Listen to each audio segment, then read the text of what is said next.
योगी आदित्यनाथ पता नहीं क्यों आंखें बंद कर रखे हैं, पता नहीं किस मद में चूर हैं, किस अहंकार में हैं। इतना जुल्म जाति करने वाले को चुपचाप पता नहीं कौन सा नशा सुंघा रखा है कि वो उनपे कोई कार्रवाई नहीं होती है।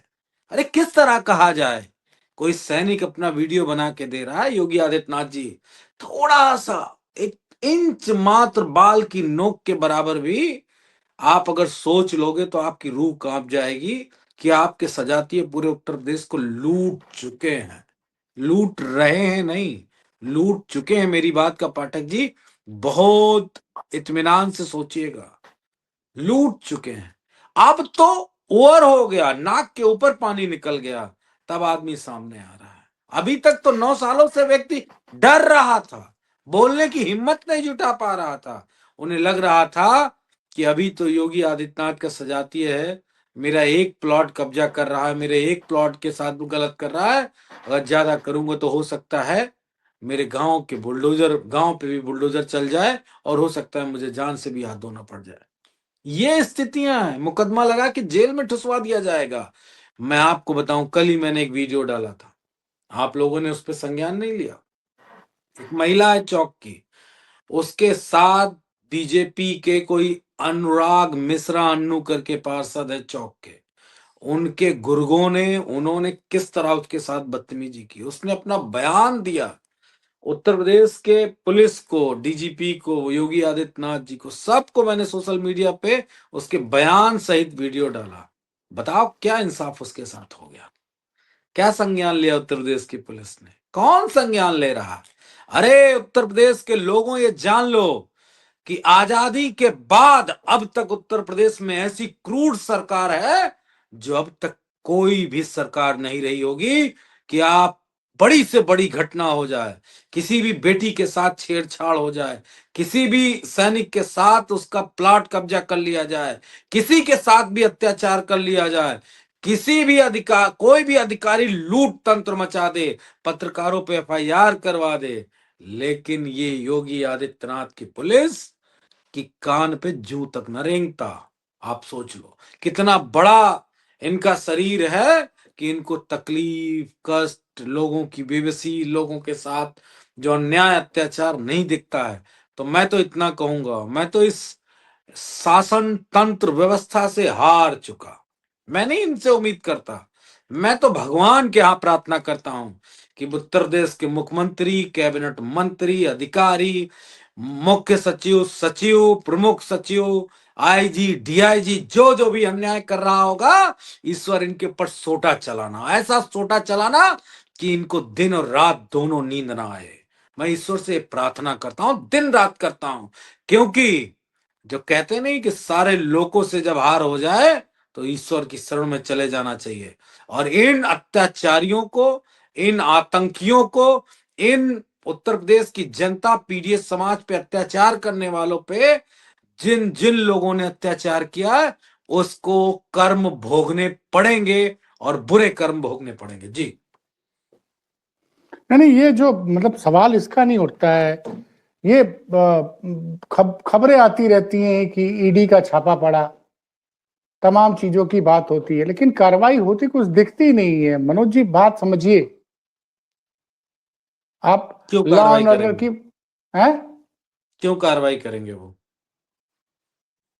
जब लखनऊ में ये हाल है भाई साहब, तो बाकी प्रदेश में क्या हाल होगा? बना बनाया मकान कब्जा कर लिया बीजेपी के गुंडों ने, लोगों के बने बनाए मकान गोरखपुर में कब्जे हुए हैं, कब्जा कर लिया बना बनाया मकान लोगों ने। एक नाम नहीं है, मैं तथ्यों के साथ बताना भी चाहता हूं लेकिन नहीं कहूंगा अभी। ये तो सरकार आने पे पता चलेगा कि किसने मकान बनाया, किसकी जमीन थी और कब्जा किस बीजेपी के गुंडे ने कर लिया। मेरे पास एक तथ्य नहीं है, लेकिन मुझे मालूम है कि मेरे नेता हर घटना को तो ट्वीट नहीं कर सकते हैं, हर घटना को तो नहीं बता सकते हैं। क्यों? इतने जिले हैं, नहीं नहीं, 75 मेरी जिले। समझ में नहीं आ रहा कि ये बताइए। वीडियो पूर्व सैनिक का वीडियो है, इसको लखनऊ की पुलिस को गंभीरता से लेना चाहिए था। इस पे पूरा बकायदे कल रात से ट्रेंड कर रहा है, 24 घंटे से ऊपर हो गए, 30 घंटे करीब हो गए। लखनऊ पुलिस को और जिले का जो राजस्व विभाग है, तहसील को इसकी पूरी नाप जोख करके बता देना चाहिए था कि इसकी शिकायत में सही, ये शिकायत सही है गलत है। कुछ लोग दावा कर रहे हैं कि इसके साथ धोखा हुआ, जिसने जमीन बेची उसने धोखा दिया है। तो भाई अगर जिसने जमीन बेची उसने धोखा दिया तो उसके खिलाफ कार्रवाई हो।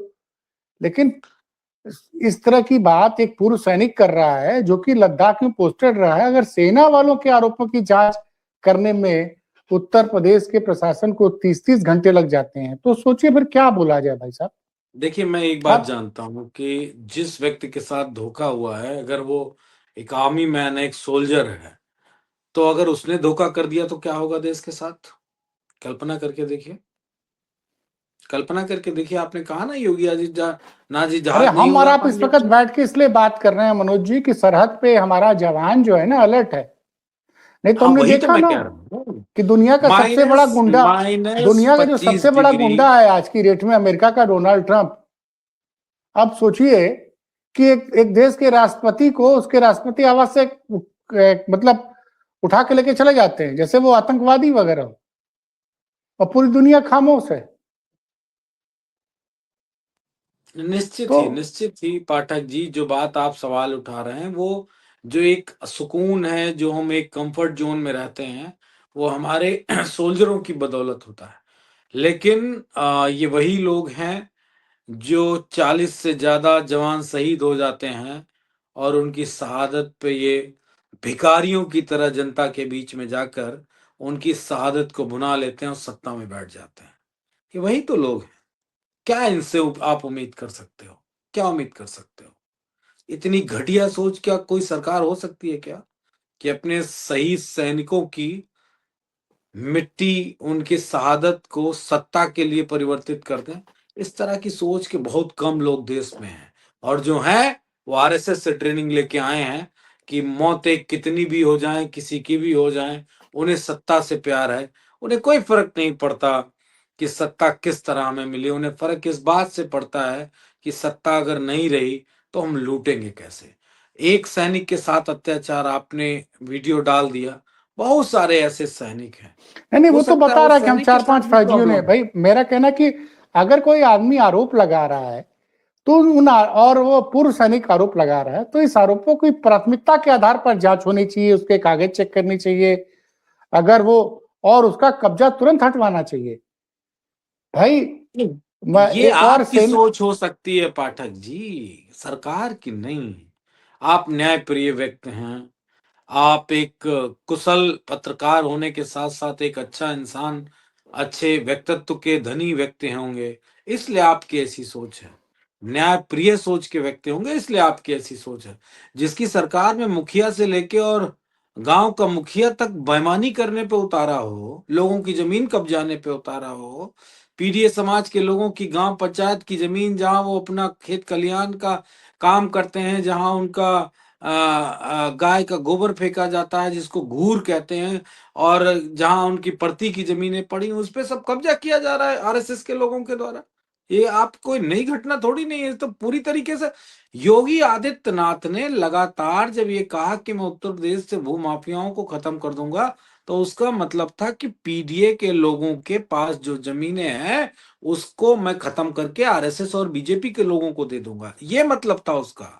ये आपदा में अवसर खोजने वाले लोग हैं। तो ये आ, कल भी पिछड़े समाज, दलित समाज, अल्पसंख्यक समाज को लूट रहे थे, आज भी लूट रहे हैं, और जब जब सत्ता में रहेंगे तब तब उनके हक अधिकार को लूटेंगे। यही सत्यता है, इसके अलावा कुछ नहीं। जो इंसाफ परत व्यक्ति होगा, जो ईमानदारी से काम करने वाला व्यक्ति होगा, उसके साथ ये सरकार और सरकार के जो मातहत हैं, जो उनके अधिकारी हैं, जो उनके नेता हैं, वो इसी तरह के काम करते हुए आपको नजर आएंगे। बड़ी बड़ी लिस्टें आप दे दीजिए, बड़े बड़े माफियाओं का जिक्र कर दीजिए, बड़े बड़े ऐसे लोगों के बारे में बात कर लीजिए, आपके कोई ऐसा नजीर काम नहीं हुआ उत्तर प्रदेश में जो उत्तर प्रदेश के मुख्यमंत्री या सरकार के द्वारा आप हम कह सकें कि ये न्याय सम्मत काम किया योगी सरकार ने। नहीं कि मनोज जी एक सवाल पिछले 1.5-2 महीने से चल रहा है कि कोडीन कफ सिरप में कई बार धर्मेंद्र सिंह का नाम आया, और जबरिया रिटायर्ड आईपीएस अमिताभ ठाकुर जो फिलहाल जेल में बंद हैं, वो जब शनिवार को जेल से कोर्ट की पेशी में आए थे तो उन्होंने कोर्ट में कहा कि मुझे तो इसलिए गिरफ्तार कर लिया गया कि मैंने धनंजय सिंह को मैंने आरोप लगाया था कि Dhananjay Singh codeine cough syrup मामले में आरोपी हैं और धनंजय सिंह को बचाने के लिए मुझे गिरफ्तार कर लिया गया पहला, और जिस तरह से रात को गिरफ्तार किया गया मुझे लगा कहीं मेरा एनकाउंटर न कर दिया गया। तो भाई, और क्या उनका जो आरोप है कि धनंजय सिंह को बचाने के लिए मुझे गिरफ्तार किया गया, इस पर आपका क्या कहना है? देखिए, इनकाउंटर तो नहीं होगा, ये बात मैं सियोटी के साथ कह रहा हूँ। इनकाउंटर नहीं कर पाएंगे। वो एक बहुत ही रेपुटेटेड व्यक्ति रहे, बड़े आईजी थे, पुलिस विभाग के बड़े अधिकारी थे, उन्हें मालूम है। और उनका परिवार भी इतना कमजोर नहीं है कि वो एनकाउंटर कर देंगे और परिवार खामोश रहेगा, या उत्तर प्रदेश का विपक्ष भी खामोश नहीं रहने वाला।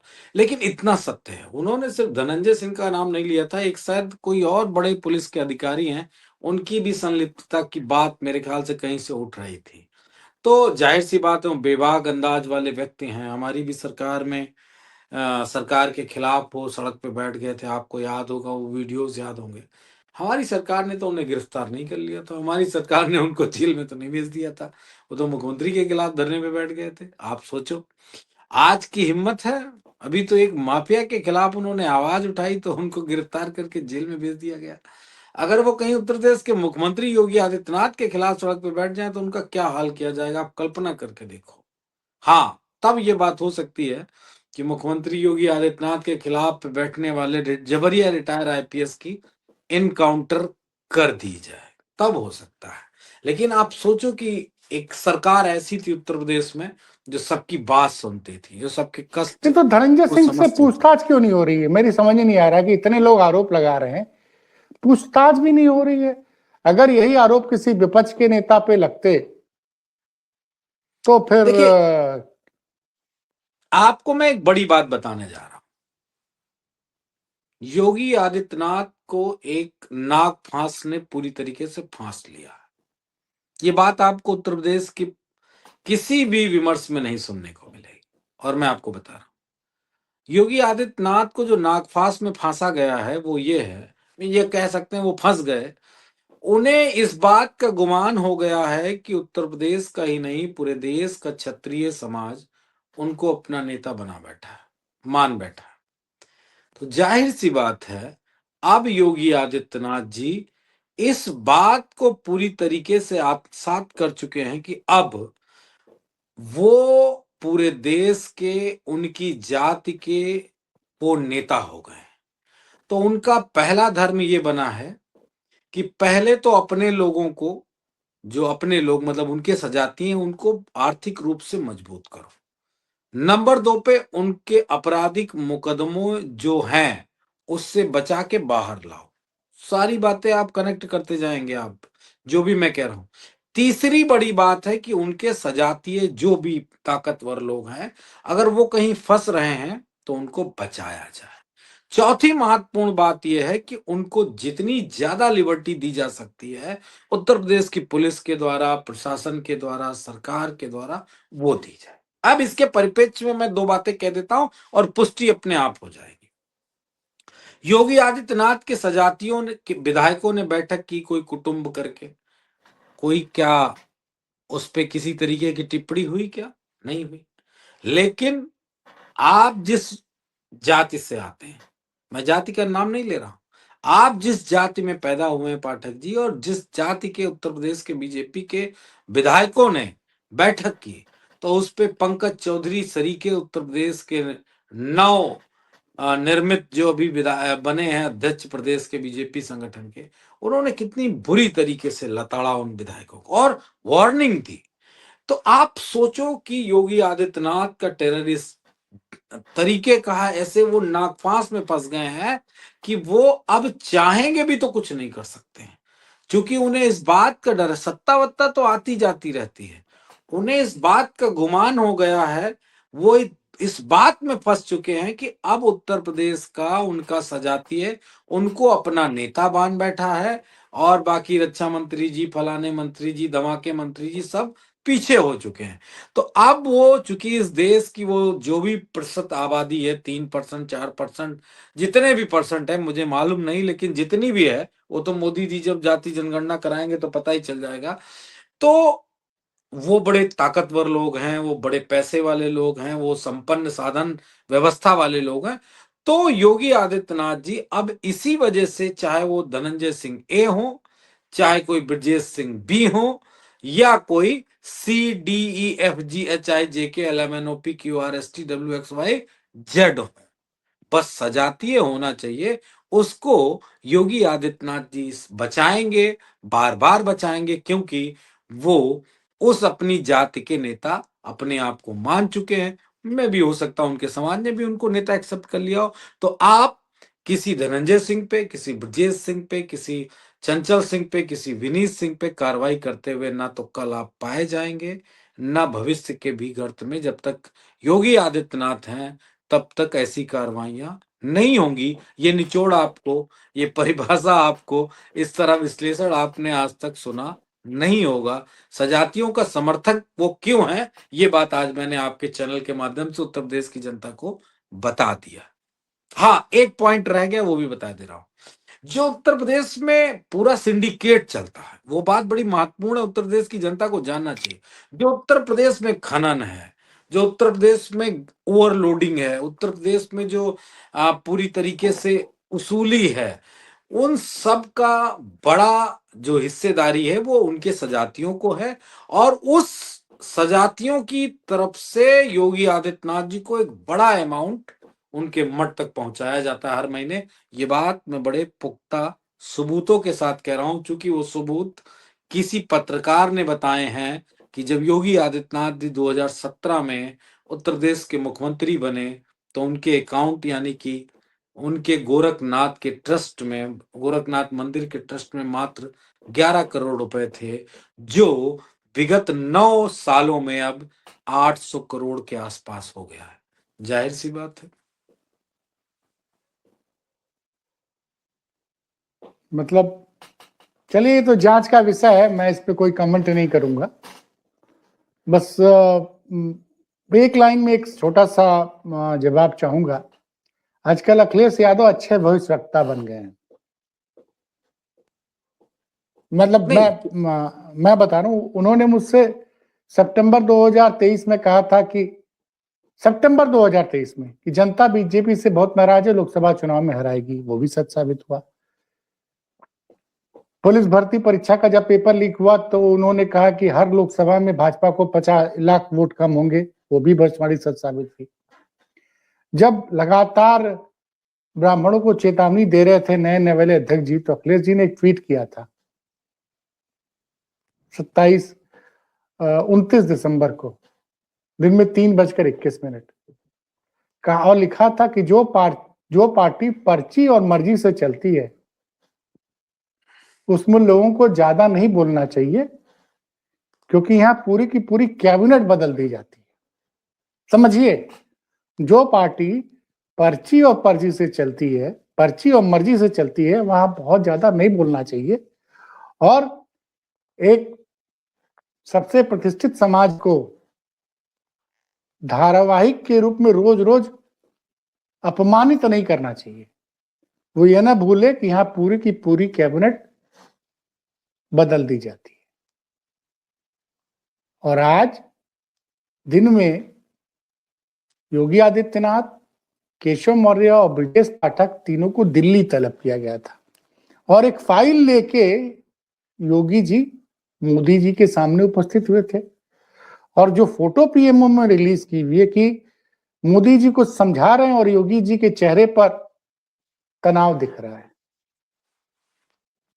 तो क्या सचमुच उत्तर प्रदेश में पूरी कैबिनेट बदली जा रही, जिसकी सूचना अखिलेश यादव को के गुप्तचर जो बैठे हुए हैं पूरे देश में, उन्होंने अखिलेश यादव को 29 दिसंबर को ही दे दी थी। देखिए, ये सब तो बिल्कुल गलत है कि हमारे नेता के कोई गुप्तचर हैं। बिल्कुल गुप्तचर नहीं है। देखिए, आपके ही क्रियाकलापों से कोई भी ऑब्जर्व करने वाला व्यक्ति आपके कामों को ऑब्जर्व कर सकता है। गुजरात का आपको उदाहरण मालूम है, असम का उदाहरण मालूम है, बहुत सारे ऐसे स्टेट बीजेपी के शासित हैं जहां पर पूरे कैबिनेट छोड़ो, मुख्यमंत्री भी बदल दिया गया। हाँ भाई, मुख्यमंत्री पूरे बदले गए थे।